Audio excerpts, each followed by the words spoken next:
Mesdames, Messieurs, bonsoir, voici les titres de votre journal.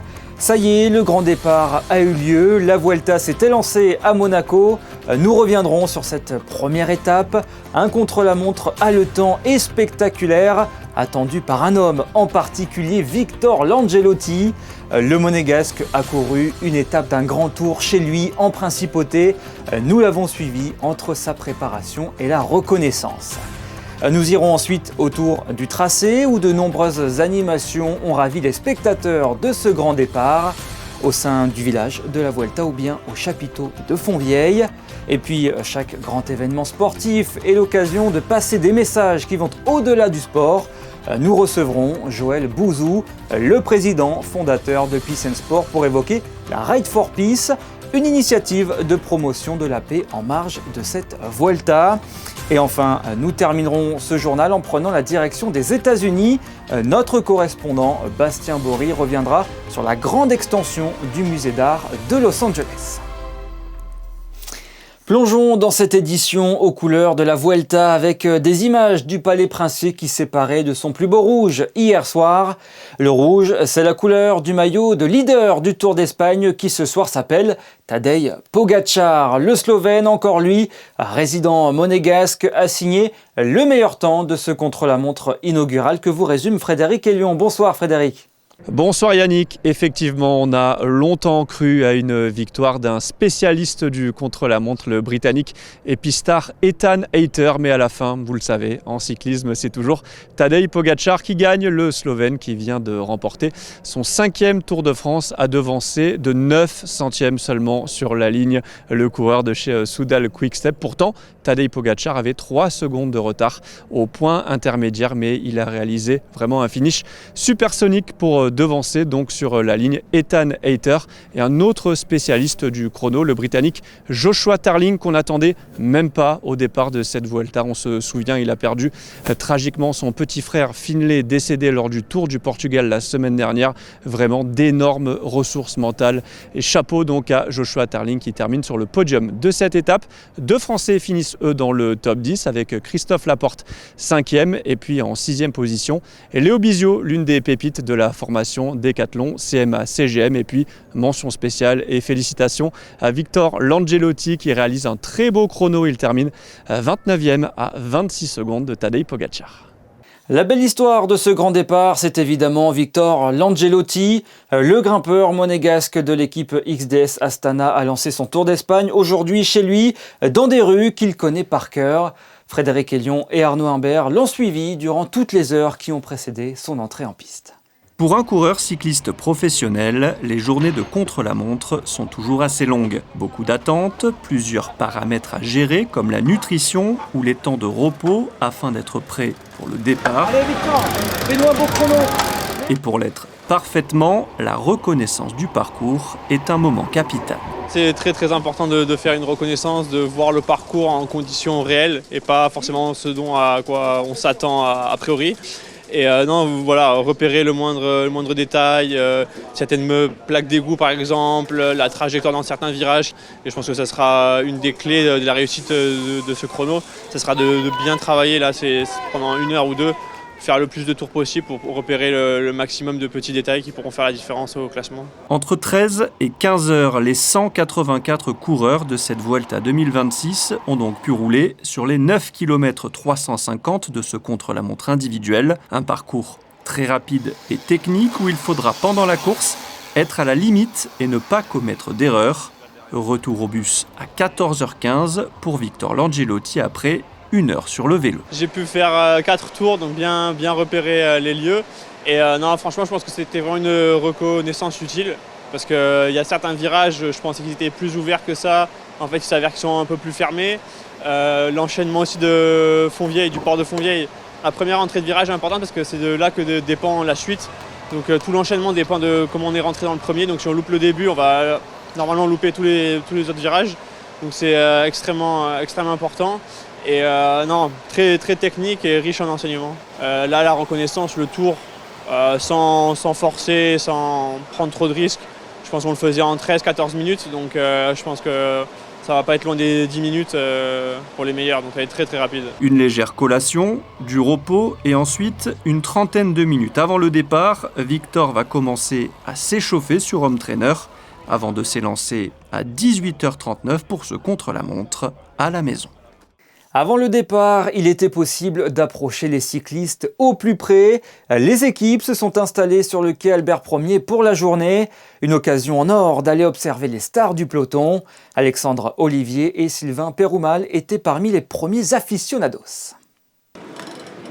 À quelques heures du grand départ de la Vuelta, il est possible de croiser le temps d'un instant son idole.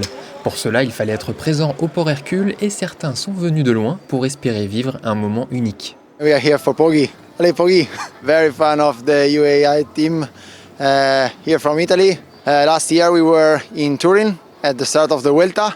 This year here in Monaco, very beautiful. Will you ask a picture with Poggi? It would be a dream to have a picture with Poggi or to ride with Poggi. Pretty much Roglic. Yeah, mostly. And then maybe some guys from Visma as well. I've been a fan since I think 2019 or something like that. I hope I can meet him and take a picture. En s'armant de patience, le rêve devient réalité. Les compétiteurs déambulent au milieu de la foule pour rejoindre le parcours du contre-la-montre. Vrais fans ou simplement curieux, voir de près des sportifs de haut niveau est toujours quelque chose d'impressionnant. Cette proximité avec les cyclistes permet de faire rêver petits et grands. On est vraiment venu pour l'occasion et ça c'est super. Du coup, par l'intermédiaire de notre papa qui est passionné de vélo, et donc ça fait vraiment plaisir. On les voit vraiment près, surtout que les équipes sont juste derrière. Et puis on va pouvoir un petit peu naviguer via le parcours et voir un petit peu tout ça de plus près. Ça fait vraiment plaisir pour le coup. Allez. C'est un dispositif exceptionnel pour tous les fans de cyclisme. Il faut avoir les yeux partout pour ne rien rater des allées et venues des coureurs afin de repartir avec une jolie photo souvenir. Thank you. C'est du jamais vu pour cette première étape de la Vuelta. Les coureurs du contre-la-montre traversaient directement l'intérieur du mythique chapiteau de Fontvieille. Un passage historique et inédit qui a donné lieu à de belles images et de beaux souvenirs pour les spectateurs sur place. Regardez ce reportage d'Alban Gingembre et Camille Caloni.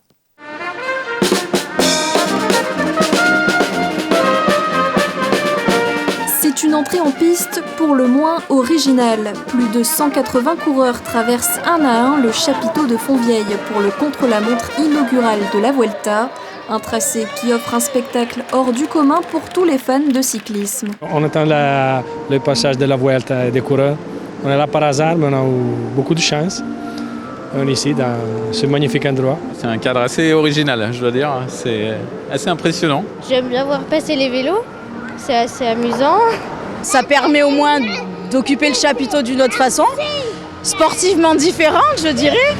Mais c'est vrai que nous, on est particulièrement contents d'être ici, on habite ici, donc on est fiers de pouvoir accueillir cet événement en principauté. Voilà. Le cadre, franchement, est top. Il n'y a pas trop de monde. Donc on est vraiment bien là, avec la petite animation en plus, apprentissage des ateliers du cirque pour les enfants, franchement, chapeau. Un parcours qui met à l'honneur les emblèmes de la principauté. Le Festival international du cirque en fait partie. Sous le chapiteau, différentes animations sont offertes au public. C'est un festival extrêmement important pour le cirque et l'art en général. On est ici pour faire découvrir le cirque au plus grand nombre en fait. Il y a du fil, de la boule, de l'équilibre, du jonglage. C'est plein de diversité, c'est vraiment une activité où tout le monde peut trouver son plaisir. Demain, Monaco continuera de vibrer pour le lancement officiel de la course. Pour assurer le bon déroulement de ce grand départ de la Vuelta, ils sont eux aussi en première ligne. Plus d'une centaine de bénévoles étaient mobilisés aujourd'hui tout au long du parcours et notamment autour de la place du Casino. Accueil du public, orientation et sécurité, ils ont reçu leur dernière consigne ce matin. Regardez le reportage de Gaëtan Lebrun et Julien Logier. Quand vous voyez qu'il n'y a plus de voitures derrière, vous pouvez laisser traverser les gens. Sinon, vous les bloquez. Ils étaient près d'une centaine à être mobilisés pour accompagner le grand départ de la Vuelta à Monaco. Répartis tout autour du circuit, ils étaient particulièrement nombreux place du Casino, où les coureurs ont pris le départ du contre-la-montre. Chaque équipe de bénévoles a reçu son briefing, secteur par secteur. Des volontaires indispensables pour que la fête du vélo puisse se dérouler sans accroc. Dans le secteur Casino, nous allons être 26 bénévoles On a des bénévoles qui vont sur la place du casino pour être présents s'il y a des problèmes avec des VIP, des clients du casino. Ensuite, nous avons des bénévoles qui sont sur l'insertion. Eux, c'est en cas de gros problèmes, ils ouvriront des barrières, mais que sur ordre officiel. Et ensuite, nous avons les bénévoles qui sont sur les points de traversée, qui assureront la traversée des spectateurs, mais juste entre les passages des coureurs. Donc il faut qu'ils soient vraiment précis, qu'au passage de la dernière voiture du directeur des suiveurs, ils puissent envoyer sur 30 secondes des spectateurs. Leur mission, veiller à la sécurité et au bon déroulement de la course, une organisation millimétrée pour permettre aux coureurs de s'élancer dans les meilleures conditions. En prélude à ce grand départ, une autre course s'est tenue dans les rues de Monaco. 17 coureurs ont eu le privilège de tester le parcours du contre-la-montre, une initiative du Prince Souverain au profit de la Fondation Princesse Charlène. Reportage de Gaëtan Lebrun et Julien Laugier. Une course caritative organisée au profit de la Fondation Princesse Charlène de Monaco. Chaque participant a financé son engagement et l'intégralité des dons récoltés sera reversée à la Fondation. Parmi les participants, on retrouve d'anciens sportifs professionnels, dont Bjorn Massaïdé, ambassadeur de la Fondation Princesse Charlène et champion du monde de beach volley. I really enjoyed the invitation and Charlene's foundation. I think it's a great foundation for her and very precise. Teach the world to swim. Since she's a former Olympian and swimmer, I think the mission statement is perfect, and so was the race. And I think it's a historic day for Monaco with the first time the Volta is here, and so it's good to be a part of and meet other former athletes, and yeah. Un événement à l'initiative du Prince Souverain qui a permis de lier une nouvelle fois le sport à la bonne cause. Accueillons à présent le président de l'organisation Peace and Sport pour évoquer ce message de paix diffusé à l'occasion du grand départ de la Vuelta. Bonsoir Joël Bouzou. Bonsoir et merci de m'accueillir. Avec plaisir, parlons ensemble de Ride for Peace, une nouvelle initiative de Peace and Sport pour promouvoir la paix à travers les manifestations sportives. Rien de tel qu'un peloton de coureurs cyclistes finalement pour promouvoir la diversité et le vivre ensemble. C'est aussi une rencontre des objectifs communs avec la Vuelta. La Vuelta est masse, c'est-à-dire c'est beaucoup plus qu'une course cycliste. Ça veut être autre chose, avoir un impact en particulier sur la société. Et donc des objectifs communs qui nous ont permis de nous réunir autour de cet événement. Oui, la Vuelta, c'est un partenaire privilégié, un partenaire qui est très impliqué également dans la société, c'est ça, hein ? Oui, absolument. Ils veulent, comme nous d'ailleurs, montrer que le sport, c'est plus que le sport. Le cyclisme, c'est plus que le cyclisme. Il a vocation à rassembler les communautés. Des champions qui participent et qui participent à travers la règle commune, l'équité de la règle tout au long d'une compétition. Ça efface toutes les différences. Ça permet de mettre les gens ensemble et de regarder ce qui nous réunit plutôt que ce qui nous divise. Alors quel est le programme de Ride for Peace ? Comment cette manifestation a-t-elle été pensée ? Alors c'est une conjonction de volonté entre la Vuelta et nous-mêmes. Et puis on est aussi porté par un chef d'État 5 fois olympien qui est sensible à ce genre de cause. Donc on a décidé de faire un événement Peace and Sport au sein de l'événement de la Vuelta. Il se déroulera demain matin à 11h. On a un certain nombre de grands champions cyclistes, mais d'autres. On a Alexandre Vinokourov, on a Stéphane Roche, mais on a aussi Antoine Zegdar.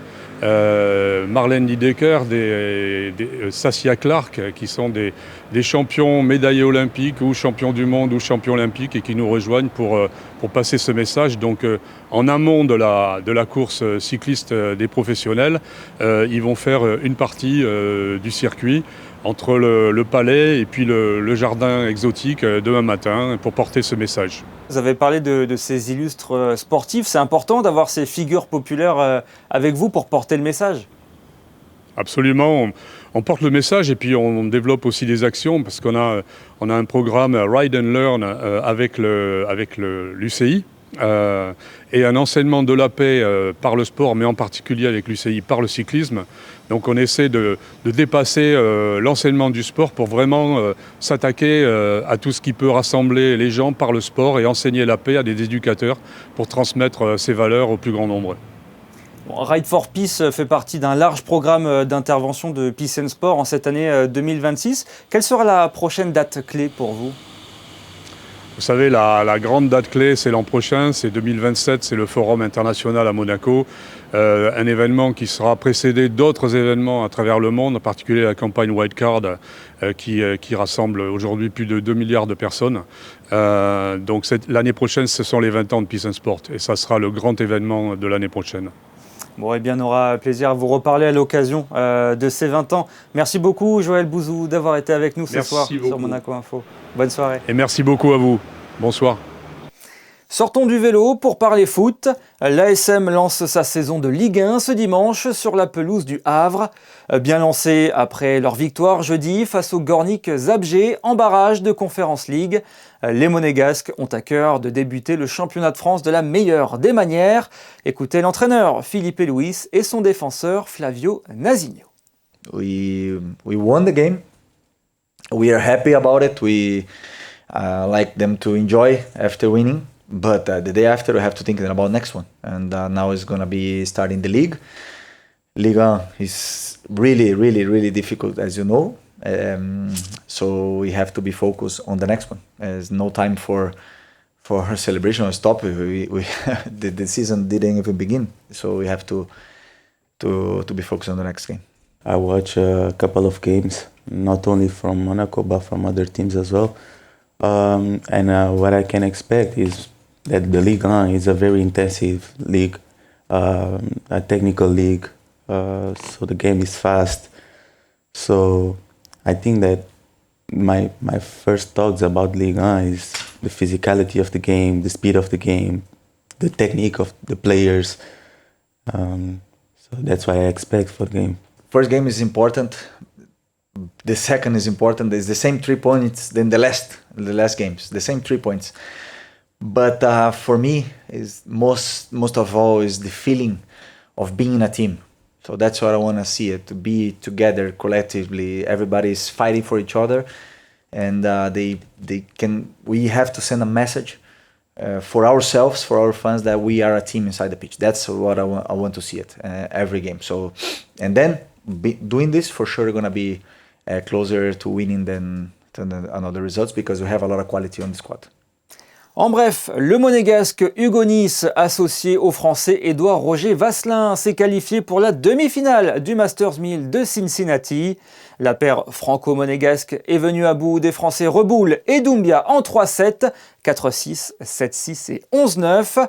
Et puis la Formule 1 reprend ce week-end à Zandvoort aux Pays-Bas après la trêve estivale. Charles Leclerc a signé une deuxième position lors de la course sprint du matin avant de se qualifier à la 6e position pour le Grand Prix de ce dimanche. C'est Lando Norris qui signe la pole position devant George Russell et Kimi Antonelli. Partons outre-Atlantique à présent pour votre chronique US. Il a fallu 20 ans de discussions, de projets montés, abandonnés, puis relancés pour une seule ambition, exposer plusieurs millénaires d'art mondial sans hiérarchiser les cultures. C'était la mission du Grand Musée d'Art de Los Angeles, aussi appelé l'ACMA. Une mission menée à terme puisque l'extension du plus grand musée d'art de l'Ouest américain vient d'être inaugurée. Bastien Bory vous raconte ce projet pharaonique. Dessiné par Peter Zumthor, architecte suisse multiprimé qui n'avait jamais travaillé aux États-Unis, ce profil courbé rompt les lignes droites et arêtes saillantes des bâtiments formalistes californiens. Une œuvre à 620 millions d'euros qui en abrite 2000 autres, couvrant 6000 ans d'histoire. It's been a long journey, and one of the first things I did when I thought about Los Angeles and what was possible here was to call one of the greatest architects I thought in the world. Went to see every building he ever made and was convinced that he could create something that was of the future and past at the same time, that was accessible and sublime. Car sublime, le musée d'art de Los Angeles ne l'a pas toujours été aux yeux des visiteurs. Quand la première pierre de son édifice principal est posée en 1962, la ville se rêve alors en capitale mondiale de la contre-culture, mais seuls la littérature et le cinéma y trouveront leur scène. L'art figuratif, lui, manquera toujours ici de lieux d'expositions et d'expression. You can stand in the building and know where you are. You are not in a box. You are not in a parenthesis of history outside of the present. You are here in this city. You can look around the perimeter and know exactly where you are. 60 ans plus tard, Los Angeles est certaine de son importance, mais doute de son avenir. Croissance négative, déclin démographique et cherté de la vie s'ajoutent aux catastrophes naturelles et aux raids de la police de l'immigration de Donald Trump. La nouvelle aile de ce musée, qui s'étend sur un seul étage, veut ainsi servir de liant à la société californienne. There is no hierarchy here. No main entrance, no first floor of important art and a back staircase to everything else. 2 doors equally weighted. Oceans, not borders, orient you through over 100,000 square feet of continuous space. Art atlantique, méditerranéen, pacifique, indien, cette collection permanente organisée par régions océaniques et de manière omnidirectionnelle mêle entre autres peintures américaines, textiles himalayens, bustiers japonais et œuvres afrofuturistes. Une approche basée sur la circulation mondiale de la culture, ses métissages, ses emprunts, un modèle de plus en plus courant dans les musées du XXIe siècle. Quelques infos pratiques à vous donner pour la semaine prochaine. Sachez qu'à partir du dimanche 23 août à midi et jusqu'au vendredi 28 à 23h59, le quai Albert Ier sera fermé à la circulation pour les piétons. En cause, le tournage d'une production cinématographique. Des aménagements sont également à prévoir concernant le trafic automobile sur cette même période, principalement entre 5h et 10h du matin sur différents quartiers de Monaco. Retrouvez plus d'informations sur le site du gouvernement monégasque. C'est la fin de ce journal. Je vous propose encore un petit peu de Vuelta avant de partir. Nos photographes Manuel Vitali et Stéphane Dana ont immortalisé ce contre-la-montre inaugural dans les rues de Monaco. Rendez-vous demain en direct sur notre antenne dès 11h45 avec Frédéric Elion pour le départ fictif de la 2e étape du Tour d'Espagne depuis la place du Palais. Et quant à moi, je vous retrouverai à 18h30 pour votre journal dominical. En attendant, passez une excellente soirée. À demain.